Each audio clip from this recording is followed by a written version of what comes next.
Good afternoon. It is time for another episode of Get to Know Her. I am your host, Monica Graves.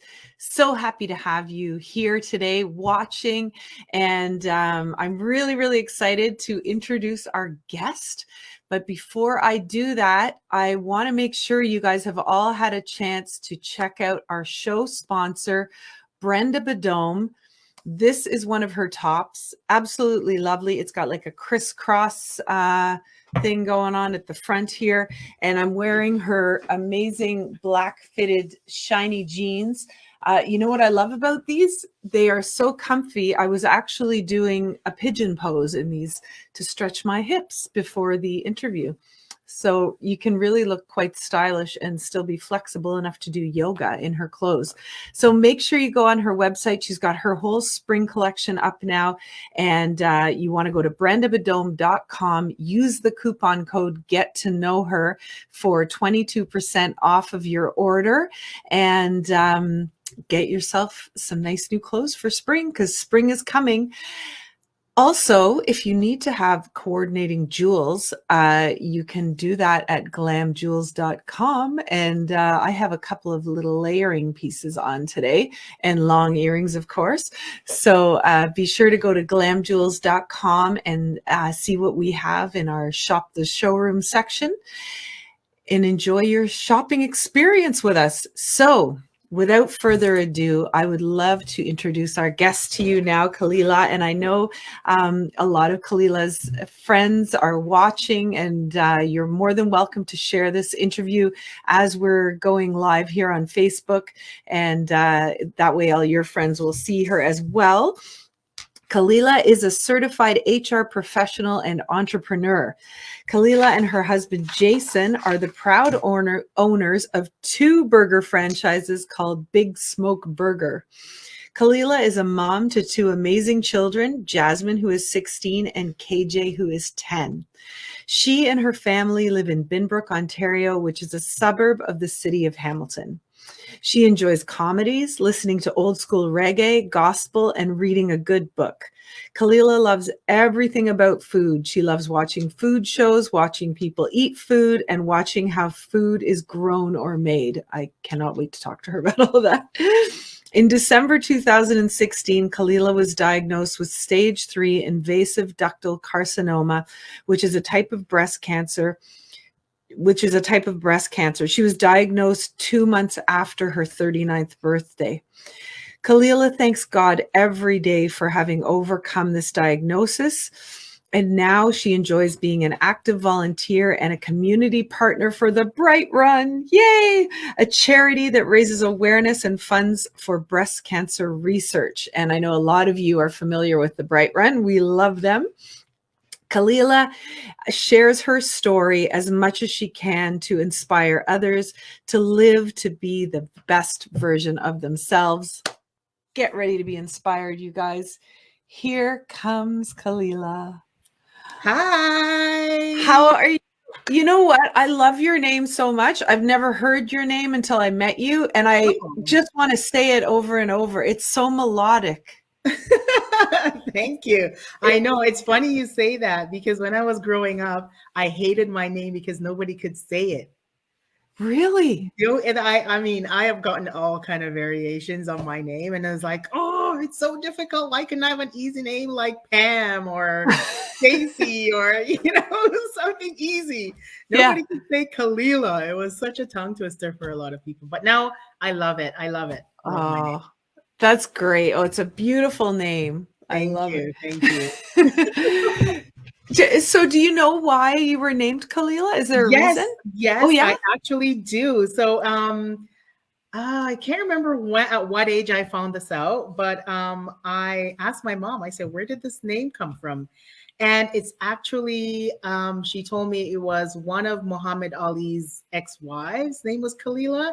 And then I had a doctor years and years ago from Israel, and he told me that my name meant friend of God. So, really? Yeah. Wow. So I'm a friend of God, and it fits perfectly with who I am and how I live my life. So yes, the name is that's amazing. I love that, Khalila. So you have to tell us my first question, as everybody who watches the show knows, is what did little Khalila want to be when she grew up? Oh my goodness. I wanted to be a lot of What a things. loaded question. I know. It changes all the time, right? But Yeah. when I was in high school, I wanted to be a cosmetologist. I wanted to do hair. I taught myself how to braid, how to plait, how to do different things with my hair. And so I was like, you know what? When I grow up, I'm going to have a hair salon and I'm going to do people's hair.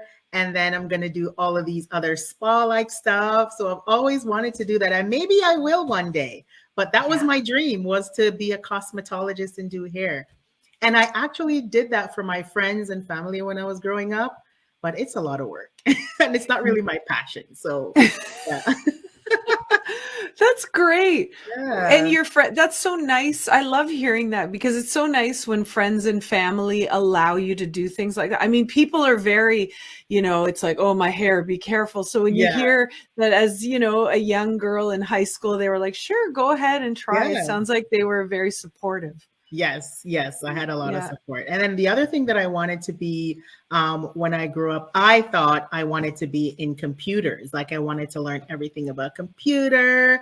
I wanted to, be like this, this technology geek. And then I went to college and studied computer information systems at Humber College for 3 years and realized, no. I don't want to do that. I don't want to do that at all. But I do. I graduated and I have my two. I actually got two diplomas and a certificate. One for computer information system, one for computer technology, and one for language. But I've never used any of them. Really. Wow. So I realized, no, it wasn't for me.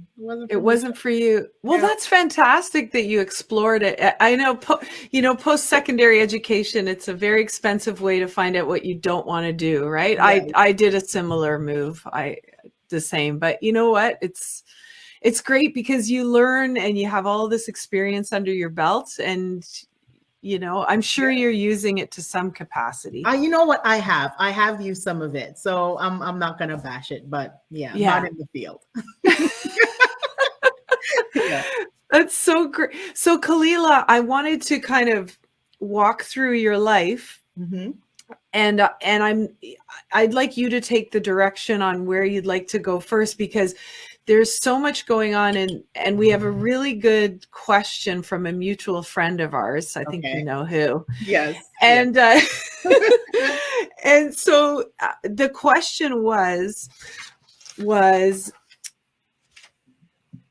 as a mom, what do you believe your kids have learned by living through your breast cancer experience and watching you and Jason launch your very successful business during COVID?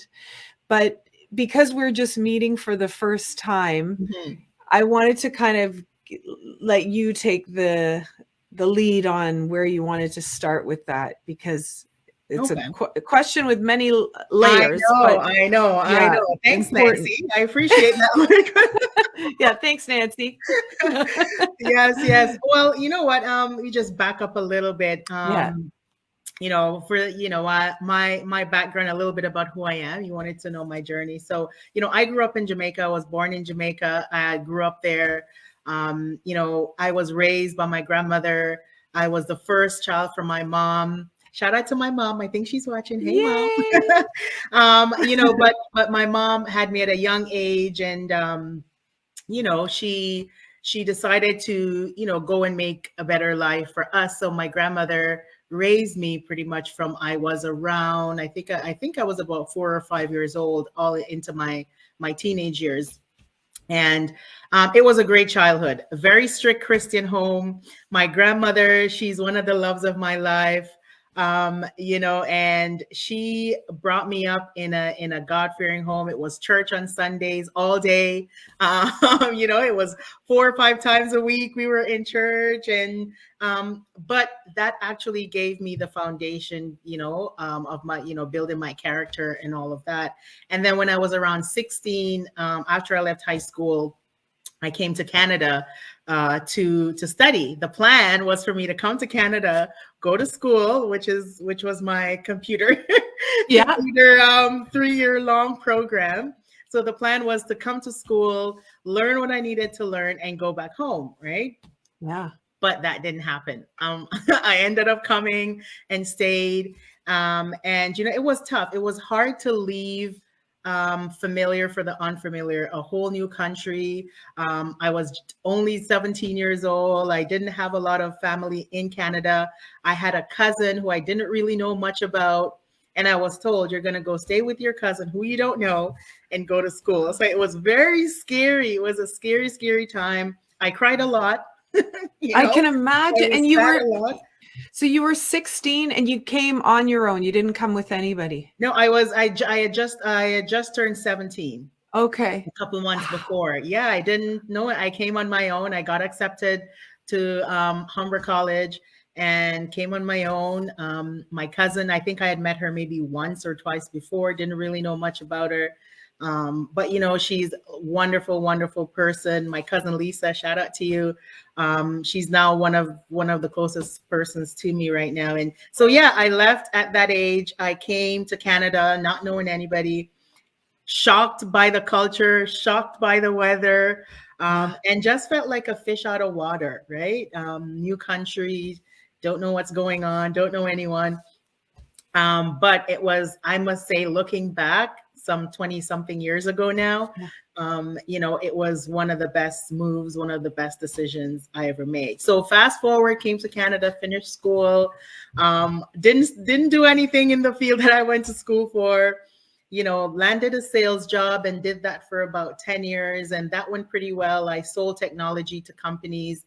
So I did that for 10 years, quite successful at it. But I realized that it wasn't really what I wanted to do. So I was actually searching for different things. I've been to various different schools after I left Humber. I studied SAP for the technology person on there. I really thought technology was where my life was gonna go. Like Yeah. Sounds like it. I really thought I was gonna end up in that field doing that type of stuff. And it's funny, I did that because my mom is actually a trainer for SAP, and I didn't know it at the time, right? And Oh, it's so interesting. weird that we ended up studying the same thing out there. But anyways, so that didn't work out. Bumped around a bit, doing tech support. Because I have that background and knowledge, I always seem to get those type of job offers. Right. And then, it got to a point where I was like, this is not my life. Like, I was in a space mentally where I was confused. I didn't know what I want my life to be. I didn't know what I wanted to do. I was just kind of just searching, and not really know what the answers were. And Mhm. so I said, you know what, I'm just gonna just go and see what's gonna happen, right? And so I ended up applying for this job and got the job, and was that was when I got the technology job, was selling that. And then I did that for, like I said, 10 years. And I ran into a friend of mine who told me about this lady that had worked at the company that I was at, and she had started her own business. And she was looking for somebody. And so I was like, oh, I don't know. This job is really nice. It's really cushy. But I don't know about you, Monica, but have you ever, been in a situation or in a job, and you're supposed to be leaving it, you're not supposed to be doing it, Yeah. but you hold on, right? Yes, you know what? I worked in sales for Canada Post for 18 Oh, years wow. and built my business on the side. So I feel you. As you're describing yourself during Yeah. this, I'm like, oh my God, I can so relate to this pain, Yes. you Yes. know? And you're Yes. so grateful. There's so much gratitude because you're happy that you've got a great paying job and you think, I should be grateful. Yeah. Why Yeah. am I fantasizing about leaving? Yeah. Exactly. Yeah. Exactly. Yeah. Yeah. It was God. it was just a lot going on. And then coupled Yeah. with that, backing up a little bit, I had suffered a lot of loss in my family. My uncle was violently murdered. back in 2003. And that was a shock. We were just, he was the youngest son from my grandmother. And so we were closer in age because my mom is the oldest and my grandmother had 6 kids. So he was the youngest. We were close in age. And so that was a tough blow. And then a couple months after that, my cousin who was living with me died in a car accident on the highway. So, it was like back-to-back tragedies. And I was like, I don't know what to do with myself. It was just a really, really dark place at that time. And so after going through that, and that took a long time for me to come to grips with that. I had never experienced that type of loss and that type of hurt and pain before. I've never, my grandfather died a few years before, but he was ill. And so it wasn't the same as the tragedy of losing my uncle and my cousin. And so yeah, and also tough. I can imagine you're not in Jamaica, right? Like here you are over here, and you've got Lisa, but I'm sure that must have been so hard. You probably wanted to go home and be with your family. Oh my gosh. I mean, it was hard. It was it was a very tough time. But I had a lot of friends and close friends who were very supportive, and was there for me and helped me through that moment, and some extended family as well, that was supporting me as well. But it was very tough. It was very tough because I was responsible for, all the funeral arrangements for my cousin, and it was hard. It was a very, very tough time, and so after having gone through that, I said, there has to be some joy that's going to come from this, right? Yeah. Some joy that's going to come from this. And I remember, it's funny. I remember, when I was in one of my darkest nights, just praying and asking God, why is all this happening? Why are you doing this to our family? Like I was really questioning him. Right. But at the same time, I remember asking him for this joy. I want my life to be a certain kind of way. And I remember praying, I want to find a godly husband. I want this and all this stuff. I remember saying that. And you know what? It was like a year, almost to the day, where I met Jason, right? Really? Yes. And it was uncanny. Looking back at it now, I was like, wow, okay. All right. You're real, God, and you answer prayers. Right? Yes. Yes. Yeah. And so anyways, after, we met and everything and got together, had our kids and all of that. Fast forward a few years, everything seemed to be going right again. I was experiencing that joy, and then I started to feel that tug of my heart. Something needs to change. Something needs to change. Didn't know what it was. So we ended up picking up and moving like an hour away from everything that we knew, everybody that we know, moving to this new town called Binbrook we've never heard of before. Don't know anybody there. So you were up until that point, you were in Toronto? We were in Brampton. In Brampton. Okay. Yes. Okay. Yes. Okay. And all of our community of friends and family was there. And we're like, oh, this is where we need to be. And so we moved out here, but now I know why, right? Because it was rough. We moved to Binbrook in October of 2016.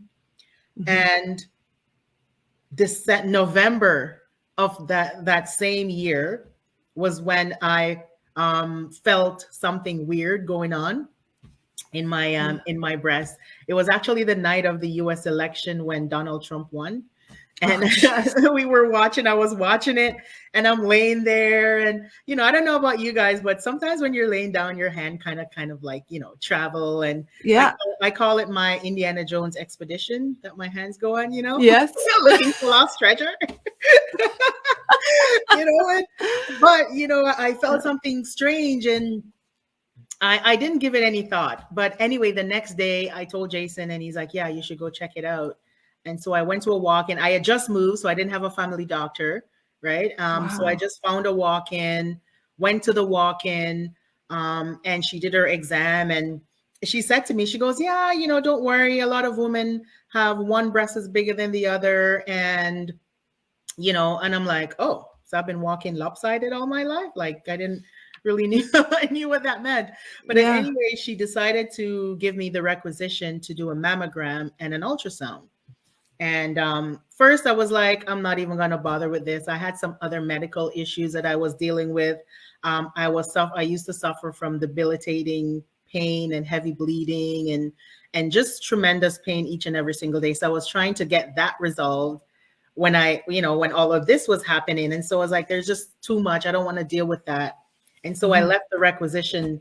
And Jason, my husband, he said, no, you should take care of this. You should really go get it done. So I did that. And I did the ultrasound on the Friday. And by the Monday, they called and they said, we don't like what we see. So we need you to go do a biopsy. Right? You must have been terrified.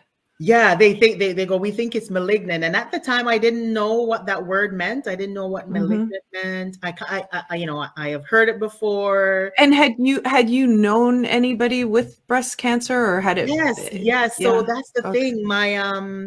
My grandfather has two sisters, and both of his sisters, one passed away from breast cancer and the other one had a mastectomy. Okay. But every time I would do my physical, and I had my physical done a few months before that, and there was nothing there. And every time I would tell my doctor, he's like, well, it's your grandfather's sister, so it's kind of like far removed. It's not like my mom or somebody more immediate to me. So there wasn't really any concerns of the possibility of me kind of getting breast cancer, right? So I never thought about, I just didn't think about it. And so at that point, I'm like, malignant, what does that mean? I don't understand what that meant. And so I looked it up and I was like, oh. But, the doctor said to me when she read the results, she goes, don't worry about it. Don't worry. I wouldn't worry, just go. It's probably nothing. And I think she was just trying to calm me down and all of that. And so I went and I did the biopsy. And again, it was very, very quick. I got the call, and when they call you when something is wrong, and they say, don't come alone. Oh, geez. That saying, when you hear that? I wish when they had to make that call to people, it would be come now and don't come alone. So you didn't have to have 5 minutes of what the heck is it? What the heck? Like no sleep. We'll see you tomorrow or any of that. Like, the anticipatory anxiety for you must have been like, it was, I don't even remember how I felt because, I think I went numb. And so right away I knew something was not right. Right. And, Jason, he took the day off work and he came with me, and all I remember, I don't remember what was said. I just remember I heard the word cancer. That's all I remember from that conversation. And it was just, of course, your whole body goes numb. Of course, I was crying. The doctor started crying. Her nurse started crying. And I don't remember all the details because I just, at that point, I was a mess, right? And so it was after, I came home actually from the appointment that Jason told me it was a stage 3 because I didn't hear all of that at the time. Yeah. Right. All I remember, one thing I took away from that was she said to me, she said, she said, this is something that we faced before, and there is an 80% survival rate. Let's focus on that. And that's what I heard. Good. That's what you took away. Wow. Yes. That's what I took away from that. And of course, after that, it was just a whirlwind. By the following week, I had gone through a full body scan to make sure it hadn't spread. It had actually spread to my lymph nodes, which is what made it a stage 3, but it hadn't gone anywhere else. And so it was very, very quick. It was very rapid. By the following week, I had my first chemo, and, I went through 8 rounds of chemo, the high dose ones. I did a double mastectomy where I got both of my breasts removed. I did 21 rounds of radiation. and 18 rounds of Herceptin, all within 14 months. Whoa. Yeah, all within 14 months. And so it was a lot. Like my body went through a lot. So when I tell you there were days when, I'm like, oh my gosh, I don't know if I can manage. But one thing I did do, and for anybody that's listening and that's going through any kind of tragedy, it's so important for you to have a positive mindset. So very important, because I don't even have to think twice that was what kept me going, was the fact Khalila, that I chose to remain positive. okay. This is so interesting to me because I'm, especially now with the pandemic, Yeah. people who were once happy-go-lucky are frustrated, grumpy. We've all got grievances. We all see each other on the street now and go, Yeah. oh God, I can't wait till this crap's over. Like, it's no more, good morning, beautiful day Right. today. Right? Yeah. Like, if you say that, people look at you like you have three heads. Weird. Right. Yeah. But so you look at this, what's happening in the world right now, and sure, we're all stressed out. But when we put that beside what you've gone through Yeah. with this cancer diagnosis and what you endured over the 14 months, learning about positive mindset from someone like you is very, very valuable to me, because that takes a heck of a lot of willpower. Mm-hmm. And I know you have your faith, and I know that's a big foundation for you. But what was it inside of you beyond your faith that helped you with that? Because I'm sure on some days you were perhaps giving up on God. Like, I just want to know what was that inside of you that kept that positive force going?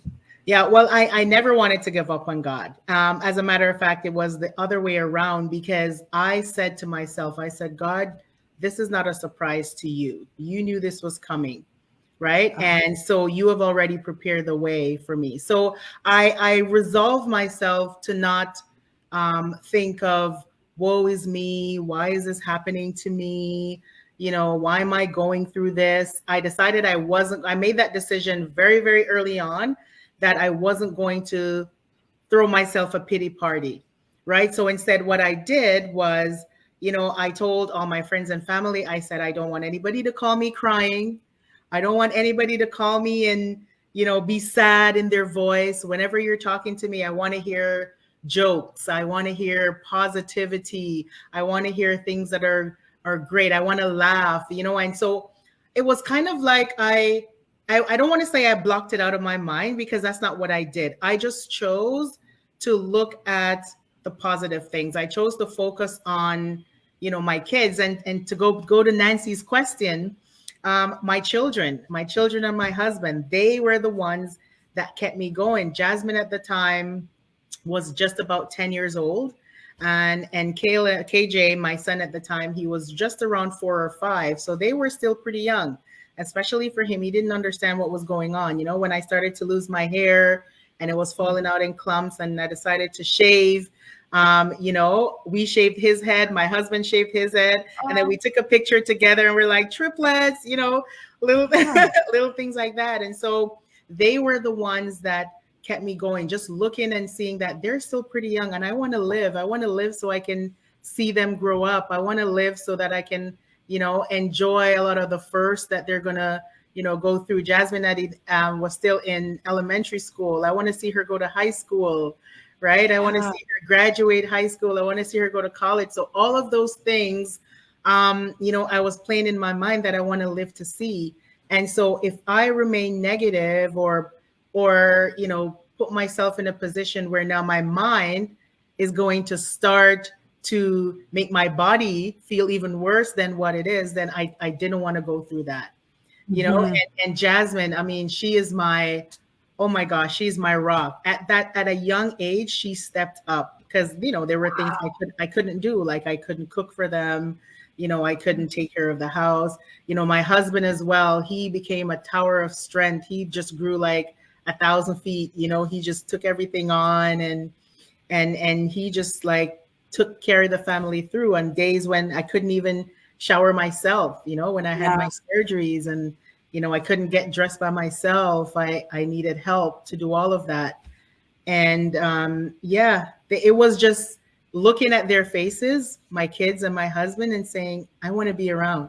I want to be around for them. Yeah. So I watched a lot of comedy. I listened Oh, to a lot did you? of music. I laughed a lot. I ate Right. junk food, which I probably shouldn't have during that time. Probably wasn't good. But you know what? I said to myself, I'm just gonna just live happy. I'm gonna be happy. Good And for that's you. what I chose to do. And that's, that was, I, without a doubt, know that that was 80% of my healing was my mindset and choosing to remain positive and looking at the future. That I literally I could envision my kids at a certain age and saying, I'm going to be there. Right. That's fantastic. Yeah. And Khalila, are you carrying that through now in your life? Like Yes. after having had that experience, are you committed to this? Like another thing our friend Nancy says is that you just have a smile that doesn't quit. Like where does this smile, Yes. you know? Yes. That's how I live my life now to this day. I mean, I have no choice. I have no choice because when I look back and see all the things that I've overcome, all the things that I've endured, why am I going to be unhappy and sad? Right. I have to be joyful each and every single day because, it's not promised to anybody. Right. I mean, I overcame it. There were people that didn't, when I was going through chemo and I saw the different people, I saw rooms full of people from all ages, all backgrounds, all races, all class was just going through the same thing I was going through. And so it made me realize what was important. It wasn't the things that I have, it wasn't the money, it wasn't, any of that material thing. It was family and being, having the right mindset and having a relationship with God. For me, that was important for me. And just having people around you that love on you and care for you, that's what was important to me. And so yeah, every day I get up, I thank God every day for waking me up because I know where I'm coming from. And when we got the opportunity for Big Smoke, so my husband, for those of you who don't know, Jason is a chef. He's a trained chef, right? And so one of his dream was always to open a restaurant. And so, we got the opportunity back in 2019 to buy a franchise, Big Smoke Burger. And so, of course, we jumped on it. It was his dream to do that. And this was December of 2019 when we opened Big Smoke. And then COVID came in March. Oh, COVID came in March, and we were like, oh my goodness, what is going on? And of course, it was very scary. We yeah. didn't know what to expect. We had a lot invested in this new opportunity, and so we're like, okay, we're just gonna have to see. We're in now. We can't we can't back out. We're already in.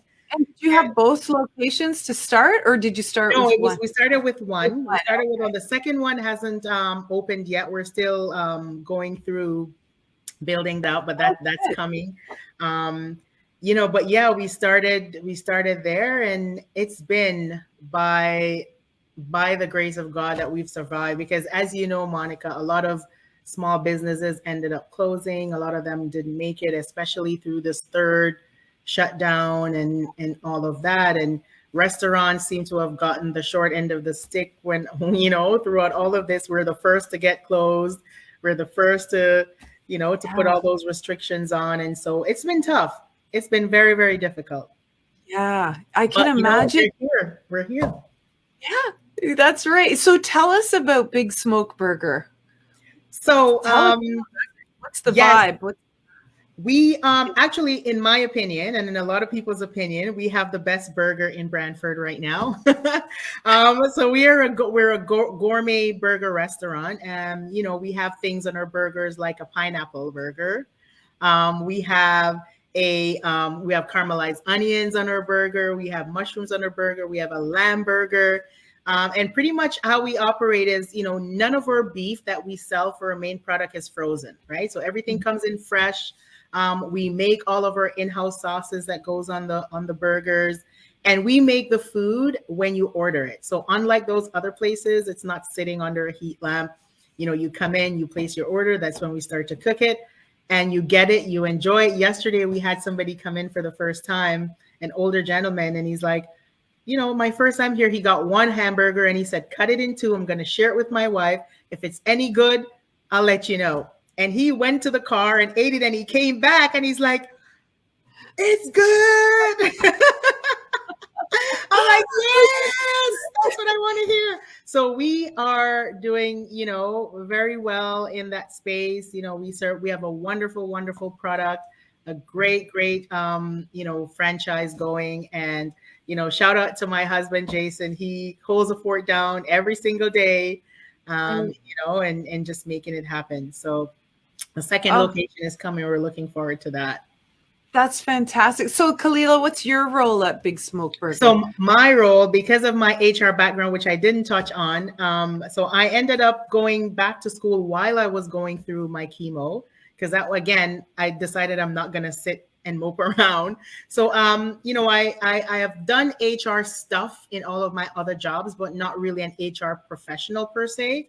So I kind of got that bug that, I think this is what my calling is. So I went back to school, studied that, got my certification to be a certified HR professional, worked in the industry for a little bit. And so when, Big Smoke launched, I am the HR, the admin, the accountant per se, the filler in when somebody doesn't show up for work. I'm on the line cooking, or I'm doing cash, right? So I pretty much do everything, but my main role is to do all the recruiting, to network and partner with different organizations, dealing with the different vendors and suppliers and all of that, and just pretty much supporting Jason in whatever he needs me to do. That's great. And do the kids get involved as well? Yes. So Jasmine works every Saturday there. She's 16 now. She works every Saturday. She goes in, and she's a professional now at pretty much doing everything there. Kalen is he's a little bit young still. He's only 10, so he can't work yet. But he goes from time to time and kind of see how things are going. So it's a family affair. They're all involved. Oh, that's amazing. So the other thing I really wanted to talk to you about, so people who've been listening, we all keep talking about our friend Nancy. Yes. And Nancy McMillan is the chair of the Bright Run, which is an incredible run that happens every September in Dundas, usually pouring rain. It's been virtual for the last 2 years. Mm-hmm. But these guys are amazing. They raise over $300,000 a year. Maybe Nancy can post what the final number was last year. I think it was closer to 400,000. Right. And just awesome. So, Khalila, how did you get involved with the Bright Run, and did you meet Nancy first? How did it all happen? I'd love to know that story. Yeah. So, through my journey, my oncologist, Dr. Desi, she's actually on the board of Bright Run, and so she told me about it because I was looking for some way where I could give back, right? Where I can help in this cause of making breast cancer awareness more widespread, especially to younger women. I was very young at the time. And a lot of us don't do our self-examination. We don't, get our checkups often. So I wanted to become a part of that voice to tell, especially in my community, young Black women, especially Caribbean women, it's a taboo, to not talk about certain things, right? And this being one of them. So I wanted to be that voice to kind of say, hey, it's okay. It's okay to do your self-exam. It's okay to go get your mammograms done. It's okay to advocate for yourself. And so Dr. Desi told me about the Bright Run. And I was like, oh, okay, that's interesting. So I looked it up, and I started volunteering, I think it was that year after I finished my chemotherapy. I didn't wait. I volunteered that year. My daughter and I, Jasmine, she came with me, and we both volunteered that year. And that's when I met Nancy for the first time. Or my first event was the Peach Festival in Winona, where we had a little booth and we set it up, and we were selling raffle tickets and just making people aware of who we were. And I've been a part of it ever since. I volunteer every year.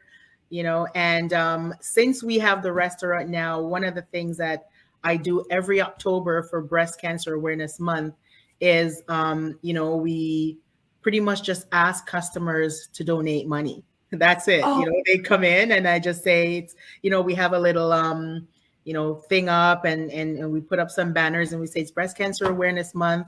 Would you like to donate to the cause? And so now through Big Smoke Burger, we're now a community partner where we donate money to Bright Run every single year, and it's just all about awareness. And whatever activity Bright Run is doing, I try to participate in it as much as I can. I just love Nancy. Guys, you think I'm a bubbly person? Wait until you meet Nancy. You can tell, right? You can attest to that, Monica. She is just an amazing, amazing lady. I love her so much. She's so amazing. yeah, she's fantastic. And she was one of my first interviews, if you go back on my series. She was on, and she actually just made a comment that last year $370,000 was raised. Wow. You know what I love too? This, you probably love this as well, Khalila, is how hardcore Nancy is about where the money is going. Yes. Like every cent is going to breast cancer. Yes. Like there's no admin fees, there's no anything else. It's all going to research. Yeah, that's what I love. I love that about Bright Run is that, everybody there is a true volunteer, right? They're a true volunteer and they care so deeply. Like Nancy's heart to me is invaluable. Like the way she cares about the cause and the passion that she has, for the awareness and the research to, every year we advance and we advance and we advance.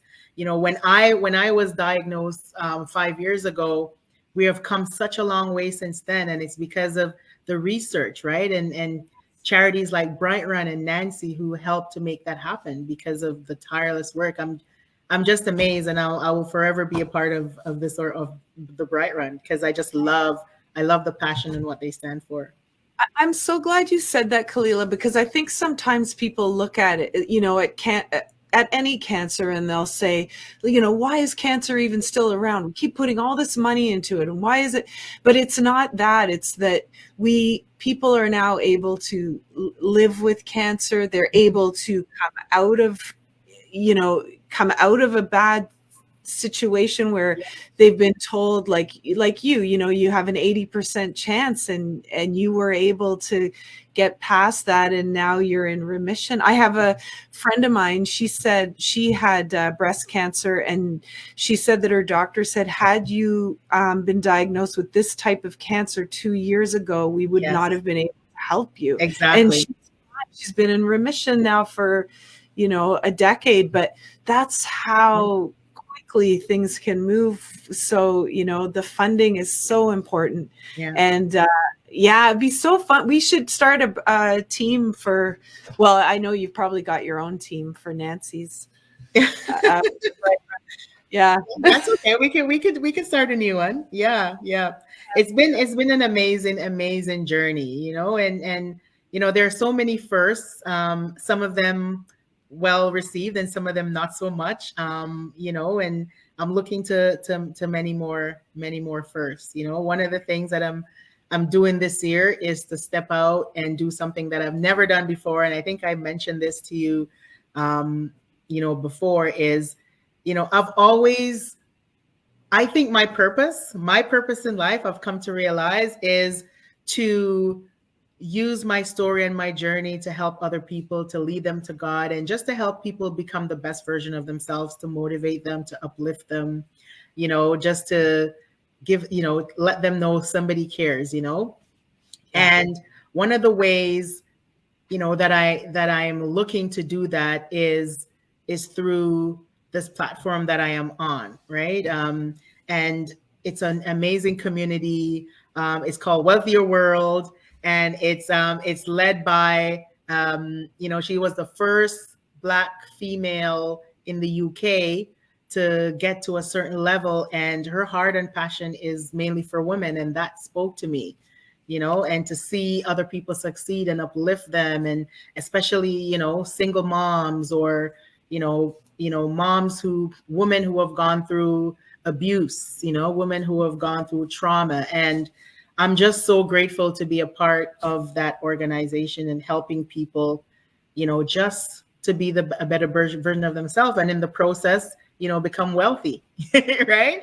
Yeah. Right. So that, that's my passion. That's the journey that I'm on right now. And I'm looking forward to doing that. Oh, that's fantastic, Khalila. And it's so great when you're brave enough to share your story. That's really when change happens, because it would be such a great world if we could all live without shame or try to hide from things, but everybody does it. Everybody Yeah. goes through things and they feel like, oh God, I should have handled this a different way. Yeah. But when they can hear from someone like you who's so powerful and inspiring, and you're like, listen, man, I was there, I know what it feels like. Yeah. It's that in itself could heal someone, right? Yeah. And Yeah. get them on that path to positivity where they may not even know where to reach for it. Yeah, exactly. Yeah, there's been, just recently in 2019, after I went through, the bout with the cancer, then I had to do another surgery.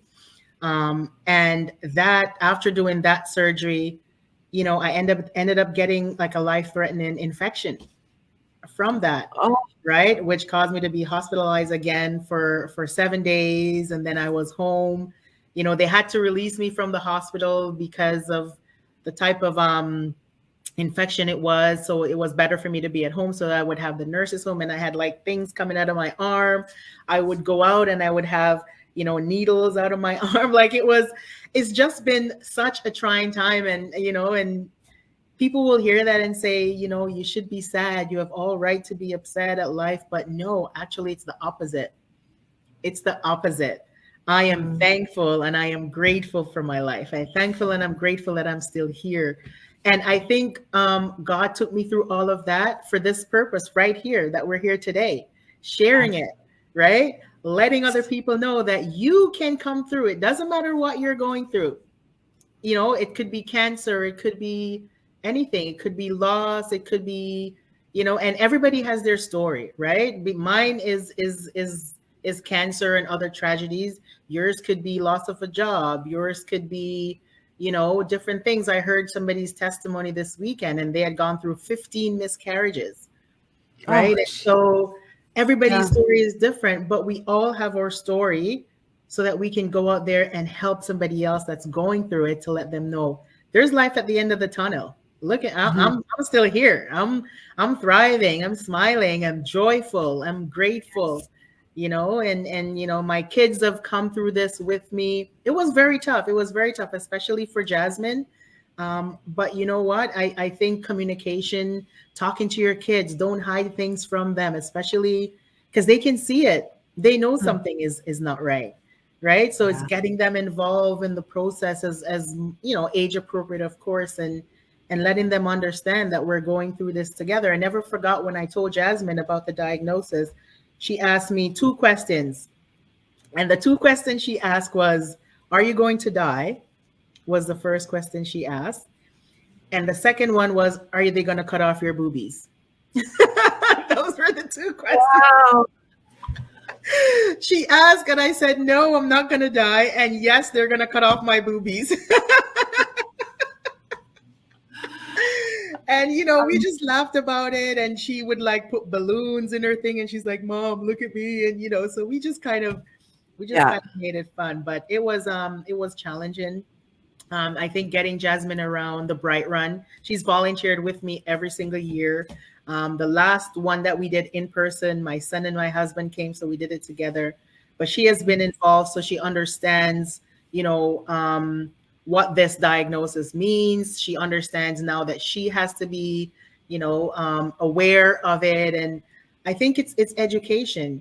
If I could just share one last thing, Monica, for all of us women who, come from a certain background, we don't like to talk about the things that happened in our past, right? We don't like to talk, but it's so important for us to share those things with our children so they don't make those same mistakes. Right. No, there was something that spoke to me the other day that said if you slow down enough, you get to see the potholes and you get to avoid them, right? But it comes back to communicating. If you educate people and give them the knowledge, then that will also help them to avoid these potholes, right? So Yeah. it's okay to talk. It's okay to share. And I'm so glad and thankful to you for allowing me to come into your space and to share my story and share my journey. And if it helps just one person to know that, number one, just remain positive, have a positive mindset. It doesn't matter what you're going through. It's not a surprise to our creator. And number two, you're going to be okay. You're going to be Mhm. okay. Surround yourself with positive people, people that's going to uplift you. Pray a lot. I prayed a lot. I sang a lot. I'm not a good singer, but I was like Good. singing and dancing and, just praising. I was dancing. Like I just made myself happy. I just, and it's the mindset, right? It comes back to the mindset. Yes. Yeah. I love that. The singing and the dancing, it's so, you can be like in the darkest place. And if you just can somehow force yourself to do that, it's Yeah. like a magical, it's an endorphin rush, but it just, I find music, it's the most Yeah. magical thing we have, Yeah, Well, that's great. the Bible says laughter is medicine, right? To the bones. Yes.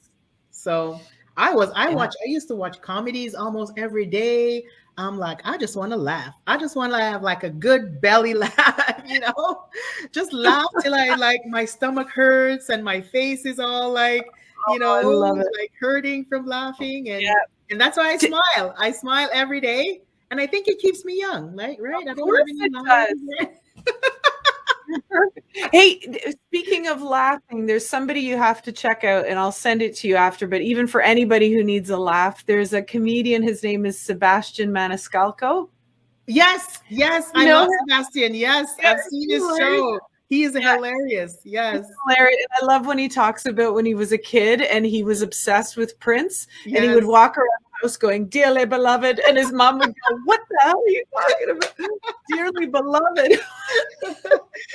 Yeah, laughing is so great. It's so great. It's so great. I mean, like you said, it releases endorphins and it puts you in a good mood, right? So yeah, I Yeah, try to and it got, smile. and Nancy's saying she's crying now. So, but I missed the Bright Run, like the when we could all gather, and Yes, those amazing women who did like the exercise stuff, the aerobic warm up, and they were all so funny too. Like just yes, the way they dress, and the yeah, pink feather boas, and it's so yeah.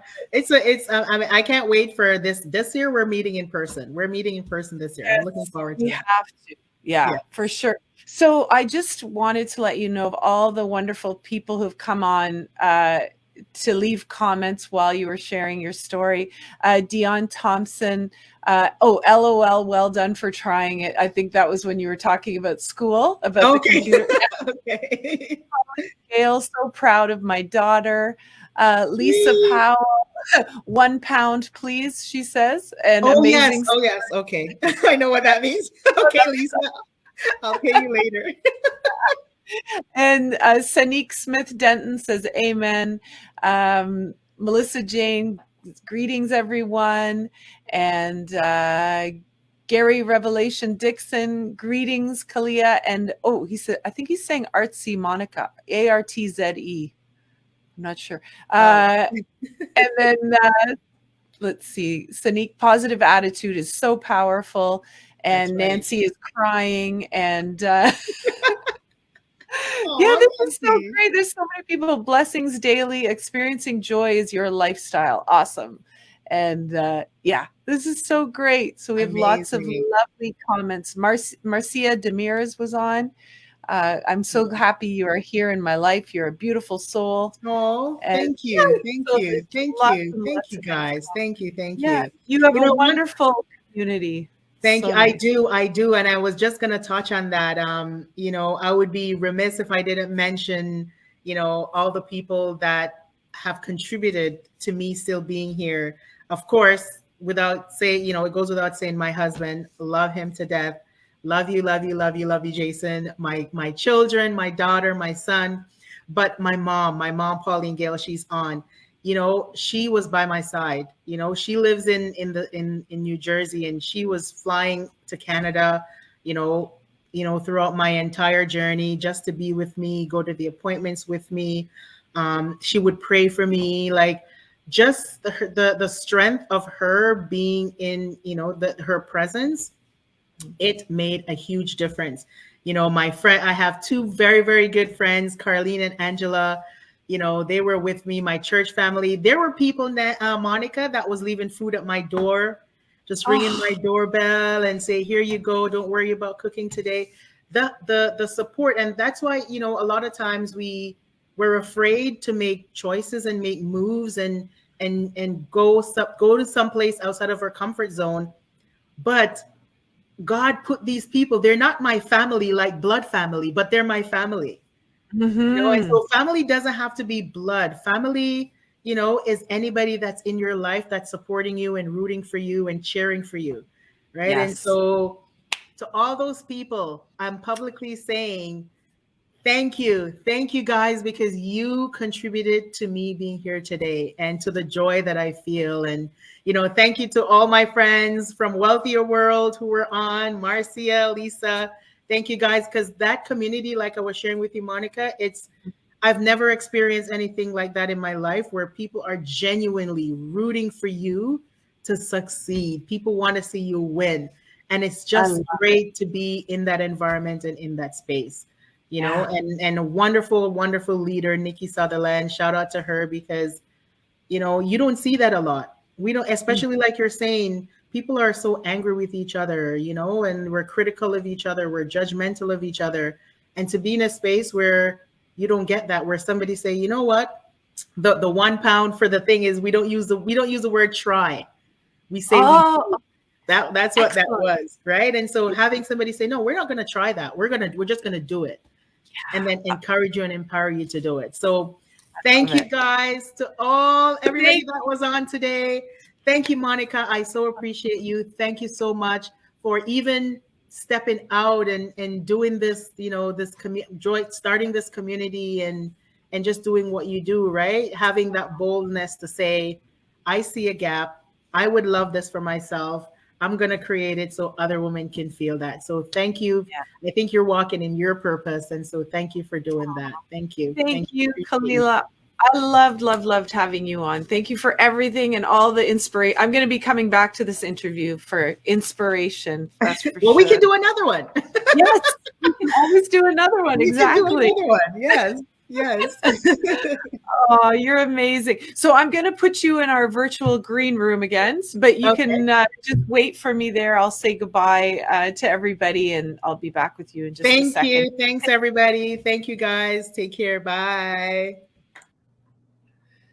Thank you guys so much for tuning in. It was so nice to meet you all in this virtual world. And if you would like to check out my show, it is called Get to Know Her, and there are past episodes available on YouTube. And if you do happen to be watching this on YouTube, once it's uploaded, feel free to subscribe to the channel. I would love to have you join us every week, and have a wonderful rest of your day. If you get a chance, go and check out our sponsor, brendabadome.com, and use the coupon code Get to Know Her for 22% off of your order when you shop from Brenda Badome and her beautiful clothing. She is a Canadian designer. And you can also shop from my business, glamjewels.com, and I'll leave all that information as well, and get yourself some coordinating jewelry. So thank you so much for being here today. Really appreciate you coming on to watch the interview live.